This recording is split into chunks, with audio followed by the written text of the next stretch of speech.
Happy New Year. I'm Melanie Bunn. I'm a nurse consultant with Dementia Alliance of North Carolina, and they've asked me to spend a few minutes talking with you about caregiver resolutions. Yes, it is that time of the year. It's the time of the year where we all decide how we're going to be different or how we're not going to be different starting this year. So this led to some thoughts to me about what the traditional kinds of resolutions are. And we think about things like health, and we think about I want to lose weight, or I want to eat better, or I want to get more sleep, or I want to do something else to be a healthier me.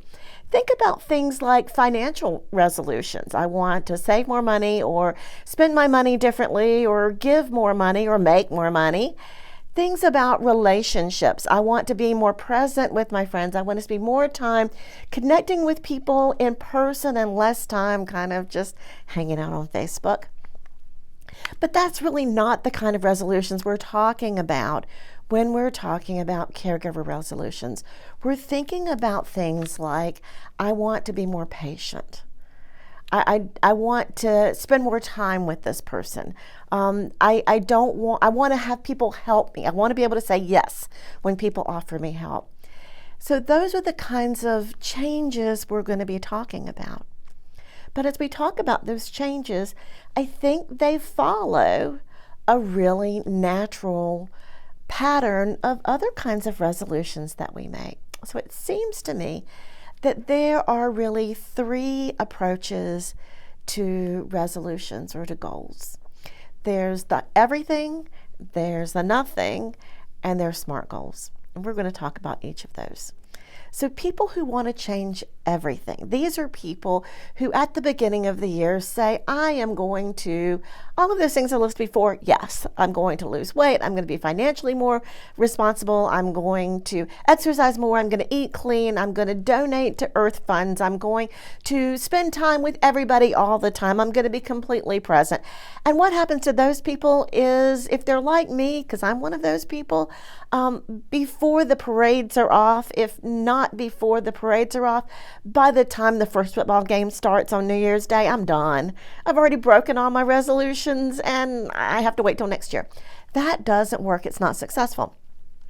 The second group are the group who are the no group, and they make resolutions, but it's not really anything that's really going to make a difference. So I know someone who made a resolution at the beginning of the year not to cheat on the spouse, not to do illegal drugs, and not to eat collards. Well, what happened was, didn't cheat on the spouse, didn't do illegal drugs, ate no collards, but that wasn't really a change because those were not things that this particular individual was going to be doing anyway. So even though these two groups seem dramatically different, when it comes down to it, they're really not. Because at the end of the year, neither group has made any change. So let's talk about the group who makes changes. And these are people who take on SMART goals. SMART goals.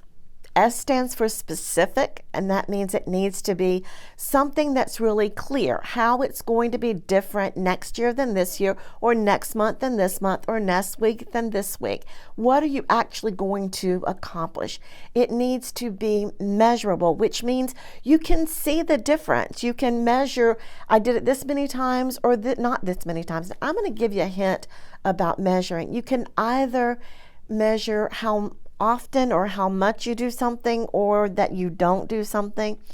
And what I've found is, if we measure what we do, we're more successful.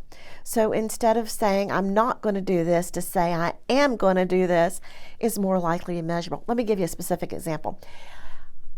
If my goal is to be more patient with my person, if I measure how often I am patient versus how often I'm not patient, focusing on that positive behavior tends to be more encouraging and supportive.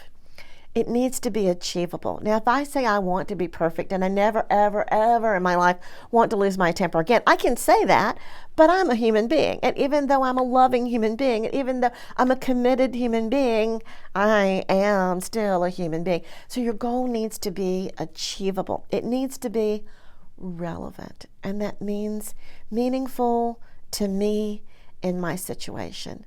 So having a goal that says something like, I want to get my person out into the community 3 times a week, that might have been a good goal. That might have been a good resolution 5 years ago. But we're not 5 years ago, we're now. So what is relevant to life now? And it needs to be a timely kind of thing. It needs to be something that we can measure in time. I'm going to try this for a month. And then when we figure out what went well, what didn't go well, celebrate successes. Celebrate how well we did. So let's move back to talking about something a little bit more specific.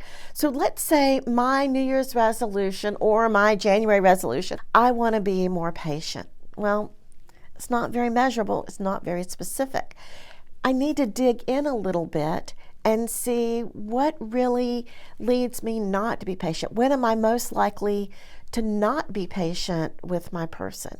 So is it when it's something about me? It's when I'm tired, or it's when I'm in a hurry or a rush? Is it something about me? Or is it something about this person, that it's something about them that I need to get better at managing? It's the questions that are repetitive that are really what get me. Is it something about them that I need to figure out a better way to manage and to deal with? To be very specific. So maybe what I come up with is, I lose my patience when I'm tired. So then my goal becomes to, when I notice myself starting to get some tired, to do something specific. Maybe it's to take 5 minutes to take some deep breaths. Maybe it's to take 5 minutes to get away and read. May not be practical, relevant for you in your situation, but it gives you an idea of the kinds of things we're talking about. Maybe my goal is, or maybe what I want to change is being patient, but what I realize is that I can feel it when I start to get distressed. So do this with me. Bring your shoulders up like this and bring your hands up like this and squint. I can feel this in my body, and when I get like that, I need to take a deep breath and back off. Remembering that perfection is not our goal. What we're trying to accomplish is not perfection. It's just being better. Because doing something now, a resolution, a goal, is about doing something now that, while it might be hard and it might be complicated, is going to make a difference in the future. So maybe what I want to try is having people to come in and help me. It's really hard. The person doesn't like it. I don't really like it.